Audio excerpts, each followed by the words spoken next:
नमस्ते। तो किसी मित्र का एक प्रश्न है। उन्होंने कहा कि जो आपका श्रद्धा वाला वीडियो था जिसमें 5 पावर की हमने बात की थी, 5 बल, वो मैंने देखा और ये समझ आता है कि कुछ श्रद्धा होनी चाहिए। कि मैं ध्यान भी करता हूँ, ध्यान करते हैं, उन्होंने पहले भी बताया था। लेकिन कि मैंने एक वीडियो देखा और उसमें कहा गया था कि जब बुद्ध मृत्युशैया पे लेटे थे, जब उन अंतिम सांसें गिन रहे थे, तो उन्होंने कहा कि जो मैंने कहा है ना उसको भी मत मानना। तो उससे कि मेरे को थोड़ा सा अजीब फीलिंग हो गई। उन्होंने कुछ शब्दों का इस्तेमाल किया इंग्लिश में, मैं भूल गया उसको फिर से, क्योंकि मैंने सोचा था मैं बताऊंगा, लेकिन मैं फिर भूल गया। मैंने उसका मतलब देखा तो उसमें ये था कि कुछ मतलब डिस्गस्टिंग वाली फीलिंग जो है, डिस्गस्ट, ऐसा कि आ गया और वो मतलब एक तरह से निकल नहीं पा रहा है। तो ऐसा क्यों है? तो बहुत कॉन्ट्राडिक्टरी हो गया। कि एक और दोस्त का सवाल है, उन्होंने कहा कि मैं आस्तिकता और नास्तिकता के बीच में थोड़ा सा झूल रहा हूँ। मतलब इन शब्दों का उन्होंने इस्तेमाल नहीं किया, लेकिन उनके प्रश्न से ऐसा लगा कि मैं ध्यान मार्ग पे चलना चाहता हूँ, मतलब नास्तिक बन के, लेकिन फिर मुझे लगता है कि बिना भगवान के तो मैं चल नहीं सकता और उसमें पूरा सरेंडर चाहिए। क्या करें? तो इसका जवाब भी इसमें आ जाएगा।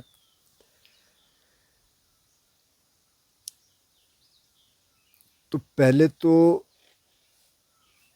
मैं एक चीज़ आपको बताना चाहता हूँ। अभी एक दोस्त, कुछ लोग यहाँ से गए थे तो उसने कहा मैं कुछ करना चाहता हूँ, तो मैंने कहा कर ले, कि मैं फेसबुक पे एक आईडी बना देता हूँ, उसमें मैं इसे ध्यान यात्रा से निकाल के उसमें निकाल डालता रहूँ। मैंने कहा डाल देना। फिर उसने कुछ छोटे छोटे वो आते हैं ना पोस्टर टाइप के, जिसमें लिखा रहता है बुद्ध ने क्या बताया, किसने क्या बताया, वो डाले। तो मैंने कहा यार ये मत डाल इसमें, क्योंकि इसमें बहुत सारे फेक कोट्स हैं। किसी मंक ने एक वेबसाइट बनाई है, फेक बुद्धा कोट्स, जिसमें सैकड़ों ऐसे कोट्स हैं जो बुद्ध ने नहीं बोले। और देखने से लगता है कि ठीक है, हाँ मतलब हो सकता है बुद्ध ने बोले। जैसे इन दोस्त ने एक डाला था, उसमें बुद्ध ने कहा कि बी काम, बी क्वाइट, बी पीसफुल, उसके कुछ तरीके बताए होंगे, और स्माइल। तो बुद्ध ने कहीं नहीं कहा स्माइल लेकिन जोड़ दिया। अब गलत तो नहीं है ना स्माइल करना गलत थोड़ी है, लेकिन बुद्ध ने नहीं बोला।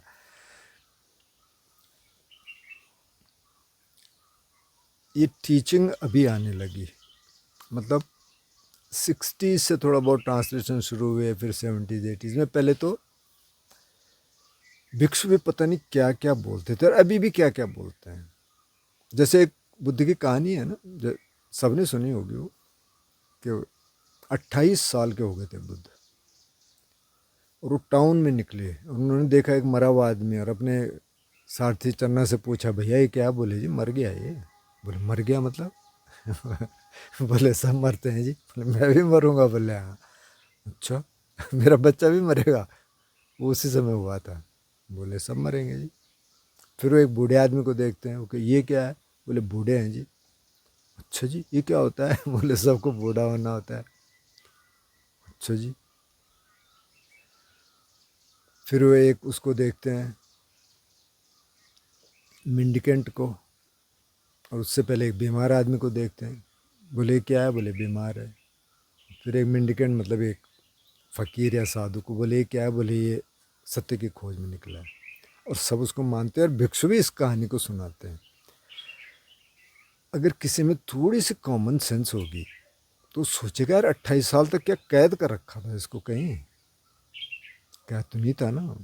तो राजकुमार था, उसने आर्चरी भी सीखी होगी, उसका वेद वेद भी उसको पढ़ाए गए मतलब उस समय वर्बल था सारा, जो जो ज़रूरी था वो सिखाया गया।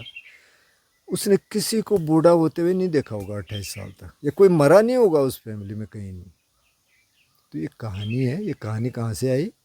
बुद्ध कहते हैं जो पंच स्मरण है ना, जरा धम्मोई जरांगनाती तो व्याधि धम्मोई व्याधिंगनाती, तो भाई बुढ़ापा हमारी प्रकृति है, बीमार होना हमारी प्रकृति है, मरना हमारी प्रकृति है। एक उसमें और जोड़ दिया मेंडिकेंट, बढ़िया कहानी बन गई, बड़ी चलती है, अभी भी चल रही है।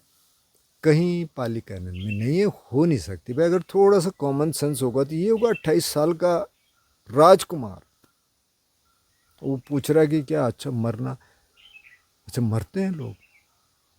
अच्छा दूसरा कि बुद्ध छोड़ के चले गए बिना बताए, गलत कहानी, क्योंकि कहानियाँ चल पड़ती हैं। महायान के जितने सूत्र हैं सारे बाद में लिखे गए, ओरिजिनल कुछ नहीं है। इसका मतलब ये नहीं है वो कि खराब है, मतलब जो प्रज्ञा पारमिता उनका मुख्य सूत्र है बहुत लंबा है, उसमें बहुत विजडम है, लेकिन बुद्ध ने वो नहीं कहा, वो बात के टीचर्स ने कहा। एक किसी आचार्य को मैं सुन रहा था, कोई पूछ रहा था तो कह रहे थे कि बुद्ध ने झूठ बोला। बुद्ध ने झूठ बोला हाँ, लेकिन उसमें जस्टिफिकेशन दे रहे थे वो कुछ। ये आचार्य बाय द वे बुद्धिस्ट नहीं है। मैंने कहा कहाँ बोला यार बुद्ध ने झूठी, कहाँ से है ये कहानी? फिर पता चला एक महायान की कहानी है। तो कुछ भी चलेगा, लेकिन अब जब टीचिंग आ गई तो लोगों ने कहा नहीं भाई ये नहीं है टीचिंग, इसको अलग करो। तब लोगों को पता है जो उस सर्कल में। तो सर बहुत सारी चीज़ें ऐसी हैं ना जो फेक हैं, जिनका कोई मतलब लेना देना है ही नहीं सच्चाई से। बुद्ध के जो अंतिम शब्द हैं ना, जब वो मर रहे थे, उन क्या है अंतिम शब्द? वय धम्मा संखारा अपमादेन संपादेथ। उन्होंने कहा भिक्षुओं जो ये संस्कार है ना सब वय धर्म है, मतलब सब खत्म हो जाएंगे अगर आप ठीक से ध्यान करो।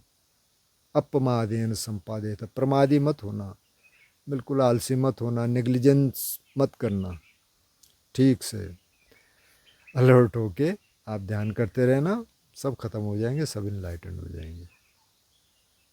ये आखिरी शब्द है। तो ये कहाँ से आया? जहाँ से भी आया होगा। देखिए बुद्ध ने क्या कहा, एक तो है कलाम सूत्र, और एक बिल्कुल कलाम सूत्र का डिट्टो दूसरा सूत्र है, और कुछ और सूत्र है। तो कलाम सूत्र में क्या है, इसकी सेटिंग ऐसी है कि बुद्ध जैसे वो अपना चर्या करते थे, चारिका करते थे, चलते थे एक जगह से दूसरी जगह, तो कलामस के गांव में गए, लोग सुनने आए, बुद्ध कुछ कहने वाले थे, तो कोई व्यक्ति खड़े हो गए, बोले श्रवण गौतम पहले हम थोड़ा सा कुछ बोलना चाहते हैं, आपसे कुछ पूछना चाहते हैं। बोले पूछिए। बोले जी हाँ, तो बहुत सारी परंपराओं के लोग आते हैं, कोई कहता है ये करो ऐसे करना चाहिए, कोई दूसरा कहता है नहीं नहीं वैसे नहीं करना है ऐसे करना है, तीसरा कुछ और कहता है, चौथा कुछ और कहता है, हम किसकी बात माने? तो बुद्ध भी कह देते कि हाँ जी मेरी बात मानो, उनकी बात मत मानो। और बुद्ध ने कहा कि ये कलामस, तुम्हारे मन में जो संदेह आया है, जो डाउट आया है, वेरी ऑब्वियस, बहुत स्वाभाविक है, ये आएगा ही जिस तरीके से आप कह रहे हैं। वहाँ से शुरू किया, और तब बुद्ध ने ये दिया कलाम सूत्र, जिस पे आधारित ये हो सकता है जो वीडियो आपने देखा। तब वो कहते हैं कि भाई कोई बहुत परंपरा चली आ रही है, लीनिएज है, और उस पर कोई विश्वास करते हैं, और आपसे कहें कि इसको मानो, मत मानना। कोई बहुत बड़ा गुरु है, बड़ा और जैसे आजकल है ना, लंबी दाढ़ी लंबे बाल ऐसे फोटो, बहुत महंगे कपड़े। कोई कह रहा था कि किसी गुरु के बारे में, बोले वो सचमुच होंगे उनके लाखों के कपड़े? पता नहीं, मुझे लगते तो नहीं है। मुझे तो ऐसा लगता है कि सेकंड हैंड मार्केट से खरीद रखे। पता नहीं।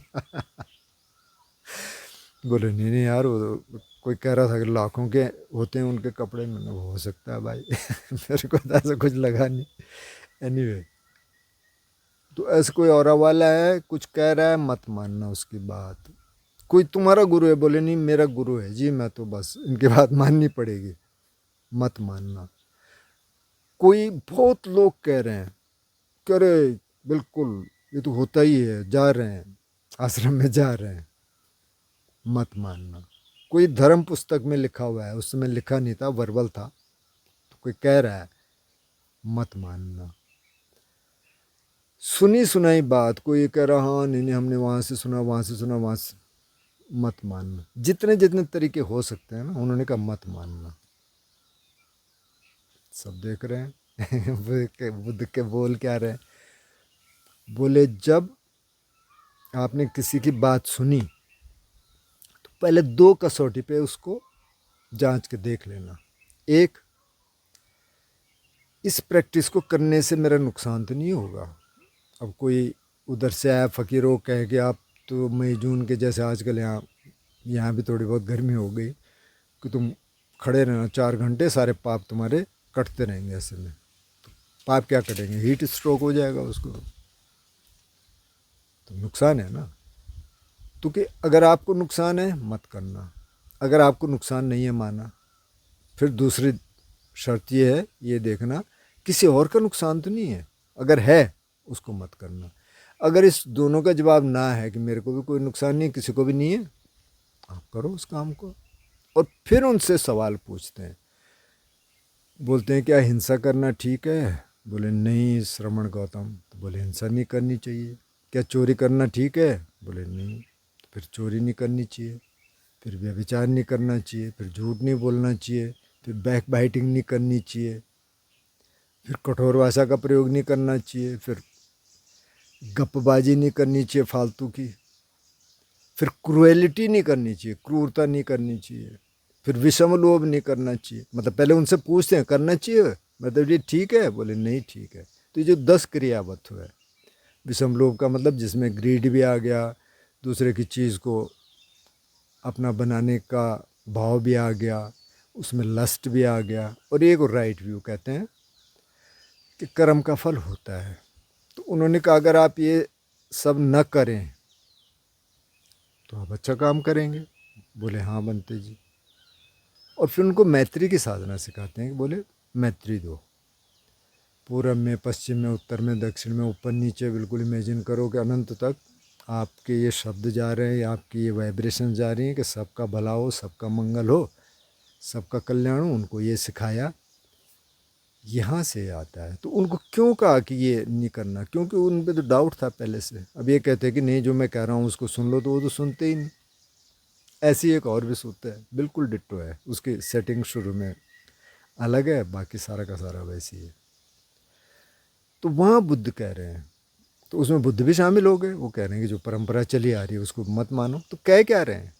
कह ये रहे हैं भाई कि ए है पस्सिको, कम एंड सी, टेस्ट करो इसको, देखो, ध्यान करो, और फिर उस पर अगर आपको फ़ायदा होगा तो चलो, फ़ायदा ही नहीं होगा तो फिर क्यों जाना है? कोई अगर ध्यान कर रहा है माना और ठीक तरीके से नहीं कर रहा है और वो कह रहा है मेरे को तो कुछ नहीं हो रहा, तो छोड़ देते हैं लोग। जो विपස්සना करने जाते हैं 10 दिन का गोयनका जी सिस्टम में, 100 लोग जाते हैं तो दूसरा कोर्स करने सिर्फ 3% लोग जाते हैं, और तीसरे का पता नहीं, शायद उससे भी कम होंगे। क्यों? क्योंकि इन जो 97% हैं, ये इनमें से शायद ज़्यादातर ने छोड़ दिया होगा, क्योंकि पहला कोर्स बड़ा टफ होता है, उसके बाद लगता है अच्छा चलो चलो देखेंगे देखेंगे, फिर नहीं हो पाता। तो ये है। और मैंने कहा कि बहुत सारा फेक है इसमें, बहुत सारे बुद्ध के मुंह से कहलवा दिया गया। लेकिन अच्छी बात यह है कि अभी टीचिंग है, अर्ली टीचिंग है, जो थेरावाद की अर्ली टीचिंग है। फिर वहाँ से लोग देखते हैं नहीं भाई ये तो फेक है, ये नहीं है, इसमें ये गलत है। और अभी सारा कुछ पब्लिक डोमेन में कोई भी देख सकता है कैसा है क्या है, कैसे उनके विनय बने, वो सब देख सकते हैं। तो मार्केट में बहुत कुछ चलता है, तो आपको दुखी होने की ज़रूरत नहीं है। इसमें यह है कि आप ध्यान करिए, और उसके रिज़ल्ट जब आएंगे, अच्छे आएंगे तो आप करेंगे, नहीं आएंगे तो आप छोड़ देंगे। क्यों करेंगे फिर? तो कोई मतलब ही नहीं है। लेकिन अब मार्केट में तो क्या क्या है ना, अब सोशल मीडिया पे जाएंगे तो पता नहीं कितने लोग तो आजकल ध्यान सिखा रहे हैं कि बुद्ध ने क्या 3 मिनट कर लो, 1.5 मिनट कर लो, उससे हो जाएगा। कुछ तो बुद्ध के नाम पे सिखा रहे हैं, कुछ अपना बना के सिखा रहे हैं कि तो हमारा है जी, हमने बनाया है इसको। तो अब इसमें जाएंगे तो इसमें तो फिर बड़ा मुश्किल है। जैसे कोई मुझसे कह रहा था कि मेरे को तो बड़ा गुस्सा आ जाता है ऐसे में जब मैं देखता हूँ कि तो गलत है, तो गलत प्रचार हो रहा है। मैंने कहा तो करेंगे क्या आप? कुछ कर सकते हो तो कर लेना, जब कर ही नहीं सकते तो फिर आप अपना काम करो। तब क्या करना है? अपना बैठो देखो। अब ट्रम्प जो कर रहा है तो कर रहा है भाई, हम क्या करें उसमें? हम तो कुछ कर नहीं सकते। हाँ, कोई लिखने वाला है लिख ले, बोलने वाला है बोल ले, फ़र्क क्या पड़ेगा उससे? कुछ भी नहीं पड़ता। ये तो बहुत बड़ा गेम है। तो सोशल मीडिया पे बहुत होगा। अच्छा किया आपने, आपने सवाल पूछा, बहुत अच्छा। लेकिन एकदम से प्रभावित होने की ज़रूरत नहीं है कि अरे अच्छा इसमें तो ऐसा ऐसा हुआ होगा। ऐसा नहीं है। जैसे मैंने कहा, महायान के सारे सूत्र बाद में लिखे गए। जैन बुद्धिज़्म में जो कुछ लिखा गया वो बाद में लिखा गया। आजकल ताइवान की बड़ी चर्चा हो रही थी कि ताइवान से जो फ्री बुक्स आती हैं, ताइवान तो सारा महायान वाला है, वहाँ से फ्री बुक्स आ रही है। तो क्या आ रही होंगी, पता नहीं क्या आ रहा है उसमें। अगर बुक्स ही पढ़नी है तो VRI की पढ़ो, विपसना रिसर्च इंस्टीट्यूट की, जो ऑथेंटिक है। थेरावाद है, थेरावाद में भी जो अर्ली टीचिंग्स है। अब खुद्दक निकाय में तो पता नहीं क्या क्या है, क्या ओरिजिनल है क्या नहीं है पता नहीं, लेकिन जो अर्ली टीचिंग्स है वो ओरिजिनल है। और उसके बेस पे बहुत सारी कहानियाँ बनी हैं। तो इसलिए जो बड़े मास्टर हुए, जैसे तिक न्याथन हुए, आते ये जैन, वियतनामी जैन मास्टर थे वो, लेकिन उन्होंने थेरावाद की किताबें पढ़नी शुरू की, उसके सूत्र से उन्होंने अपनी टीचिंग देनी शुरू की। उनको पता चल गया कि यार ये तो सब बाद में बोला गया, तो असली क्या है? असली ये तो तब तक आ चुका था, ट्रांसलेशन हो चुकी थी। अच्छा, दूसरा जो महायाना का जो लिटरेचर है, अभी भी ऑथेंटिक ट्रांसलेशन उसकी नहीं है इंग्लिश में, क्योंकि चाइनीज़ में ज़्यादातर, जबकि थेरावादा की काफ़ी लोगों ने कर लिया। महायाना का भी इतना नहीं है, फिर उसको ज़्यादा इम्पोर्टेंस भी नहीं दे रहे हैं कि अच्छा चलो भाई ये तो बाद में लिखा गया। तो सर ये है, फिर भी आप सवाल पूछ लेना। और लेकिन ज़रूरी ये है ना, जो बुद्ध कह रहे हैं कि टेस्ट करो भाई, इसको टेस्ट करो और तब देखो आपके उसमें आ रहा है, ठीक है। ये तो पता नहीं क्या क्या बोलते हैं लोग, कहाँ कहाँ बोलते हैं। अब एक प्रकरण में सुना देता हूँ आपको, आपने भी देखा होगा शायद। एक म्यूज़िक वाला वीडियो था जिसपे किसी दोस्त ने कुछ कमेंट किए, तो मैंने फिर एक वीडियो बनाया उस पर। तो फिर उसने उस पर कमेंट किए और कई सूत्रों को मिसकोट कर दिया। जिसमें से एक सूत्र है कि एक शोमैन आता है बुद्ध के पास, जैसे आजकल के स्टैंड अप कॉमेडियन है इस तरह का समझ लीजिए आप। वो कहता है, बंते जी जब मैं मरूंगा तो मैं कहाँ जाऊंगा? तो बुद्ध कहते हैं मत पूछ मेरे से। वो फिर दोबारा पूछता है, बुद्ध कहते हैं मत पूछ। फिर दोबारा पूछता है, बुद्ध कहते हैं देखो मैंने तुमसे कह दिया था कि मत पूछो, लेकिन अब जब तुमने पूछ ही लिया है तो जो भी अपने शो से किसी में लस्ट जगाएगा, किसी में एंगर जगाएगा, किसी में ग्रीड जगाएगा, यानी काम वासना जगाएगा, गुस्सा जगाएगा और लोभ जगाएगा, उसका एक ही डेस्टिनेशन है, वो है नरक। वो हेल में जाएगा। फिर वो रोने लगता है कि जी बंते जी मैं इसलिए नहीं रो रहा हूँ कि आपने ये बोला, मैं इसलिए रो रहा हूँ कि मेरे गुरु ने कहा कि जो तू कर रहा है ना बहुत अच्छा कर रहा है, तो तेरी गति बहुत अच्छी होगी, तो स्वर्ग में जाएगा। उन्होंने कहा नहीं, म्यूज़िक का कहीं कोई जिक्र नहीं है इसमें। उन्होंने उसको म्यूज़िक में कोट कर दिया, मतलब मिस कोट कर दिया, क्योंकि अपनी बात को साबित करना चाहते थे। तो ऐसे बहुत मिस कोट्स होंगे और भी उन्होंने मिस कोट किए, पर मैंने उस पर ज़्यादा कुछ बोला नहीं। मैंने कहा छोड़ो, अब ऐसे बोलते रहेंगे तो फिर तो बड़ा मुश्किल हो जाएगा, फिर तो वाद विवाद हो जाएगा ना, उसमें तो हमें फंसना नहीं है। तो असली क्या है? प्रैक्टिस। इसलिए बार बार हम कह रहे हैं कि 37 बोधिपक्षीय धर्म की जो उन्होंने बात की ना, उसी में से वो भी था जो श्रद्धा वाला आप कह रहे हैं, उसको भी हटा दो। आप सिर्फ सती पठान ही देख लें, 4 वही बहुत है, उसी को समझने में ज़िंदगी लग जाएगी पूरी। बस कोर टीचिंग जो है ख़त्म, कहानी इधर भी छोड़ दो उधर भी छोड़ दो, वो कर लो। इसीलिए तो बुद्ध ने कहा इसको पकड़ लो भाई, यही है मेरी टीचिंग। फिर भी आप सवाल पूछना अगर इसमें कुछ होगा और किसी तरह के सवाल। दूसरा जो सवाल आप कह रहे हैं कि जी नास्तिक बन के मेरे से चला नहीं जा रहा, आप सोच रहे हैं बुद्ध सब नास्तिक होते हैं क्या? देखो, बुद्ध ने कहा कि बस सब कॉज एंड इफेक्ट पे चल रहा है। उन्होंने कहा कोई बनाने वाला नहीं है ऐसे। तो उन्होंने ये भी नहीं कहा कि परमात्मा नहीं होता, ये भी नहीं कहा कि होता है, लेकिन उन्होंने कहा कॉज एंड इफेक्ट पे चल रहा है सारा ब्रह्मांड। और आप इससे पार कैसे जा सकते हैं? जब आप अपने को समझना शुरू करेंगे। बाय द वे सब वही कह रहे हैं, इधर से उधर से घुमा फिरा के, चाहे वो कह दो कि आपको मानना पड़ेगा, चाहे आप कह दो कि कुछ मानने की ज़रूरत नहीं है, तब भी आपको अपने जाने बगैर कोई गति नहीं है। और दूसरा आप कह रहे हैं कि अगर भगवान को मानने के रास्ते पे चले तो वहाँ पूरा समर्पण है। तो भाई अगर डाउट आ गया ना कि भगवान है कि नहीं है, तो फिर उस रास्ते पे तो आप चल ही नहीं सकते। फिर कैसे चलेंगे? फिर तो डाउट रहेगा। समर्पण का मतलब डाउट तो है ही नहीं। जैसे मीरा का है ना, मीरा जो भक्ति कर रही है उसमें तो कोई डाउट है ही नहीं। तो निकल के तो महल से निकल के उधर चली गई, उसने कहा मैं इधर ही रहूँगी मंदिर में। उसके अंदर तो कोई डाउट नहीं। ऐसे होता है तो ठीक है, कोई दिक्कत नहीं। असली कहानी क्या है? आप अपने को ठीक रखिए, आप ध्यान करते रहिए, अपने को समझते रहिए, और काम भी कर ही रहे होंगे वो काम भी करते रहिए, और सवाल भी पूछते रहिए। अच्छा है सवाल पूछना, पर मुख्य काम क्या है? माइंडफुलनेस। आप ध्यान करते रहिए। किसी ने एक और सवाल भी पूछा है, उसको फिर एड्रेस करेंगे। तो ये असली काम है। और कौन क्या कह रहा, कौन क्या कह रहा, फलाना बुद्धा कोड, फलाना बुद्धा कोड, छोड़ दीजिए। जितना जितना समझ आता है कि अच्छा ये है, बुद्ध ने कहा भाई बैठो, ध्यान करो, ठीक लगे तो करो, नहीं लगे तो मत करो। कलामस को भी वो ये कह रहे हैं कि भाई ये 10 चीज़ें जो हैं ये ठीक हैं कि गलत हैं? बोले जी ठीक है। तो बोले इसको करो, आप यहाँ खुश रहेंगे, और अगर कहीं दूसरी दुनिया भी है इसके बाद, वहाँ भी आपको मिलेगा। मतलब आप एक्सपेक्ट कर सकते हैं कि यार मैं अच्छा काम कर रहा हूँ, मेरा फ्यूचर अच्छा होगा।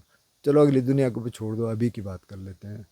मैं अभी सही काम कर रहा हूँ तो मैं एक्सपेक्ट कर सकता हूँ कि अच्छा होगा। ज़रूरी नहीं है कि अच्छा ही होगा, पता नहीं क्या हो जाए, लेकिन आई कैन एक्सपेक्ट।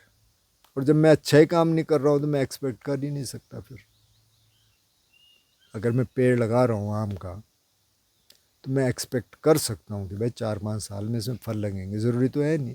मैंने तो आम का पेड़ लगाया था, मैं यहाँ था नहीं, वो बकरियों ने खा दिया। उसमें शूट आ रहे हैं, लेकिन कुछ आम हैं भी यहाँ, तो वो भी हम नहीं खाते, बंदर खाते हैं, तो ठीक है वही खा लें। और मतलब कहने का मतलब क्या है कि अगर आप आम लगाएंगे ही नहीं और आप कहें कि मैं इस यहीं से आम खाना चाहता हूँ बाज़ार से लेके, तो आप खा सकते हैं। उसके लिए पैसे चाहिए। तो वो कहते हैं कि अच्छा काम करिए, आगे भी मिल सकता है आपको, आप एक्सपेक्ट कर सकते हैं। नहीं तो यहाँ तो खुश हैं ही ना, ख़त्म कहानी। तो आप ध्यान करते रहिए, सवाल पूछते रहिए, और असली काम है ध्यान करना, उसको देखना क्या हो रहा है, यहाँ क्या हो रहा है। बस। नमस्ते।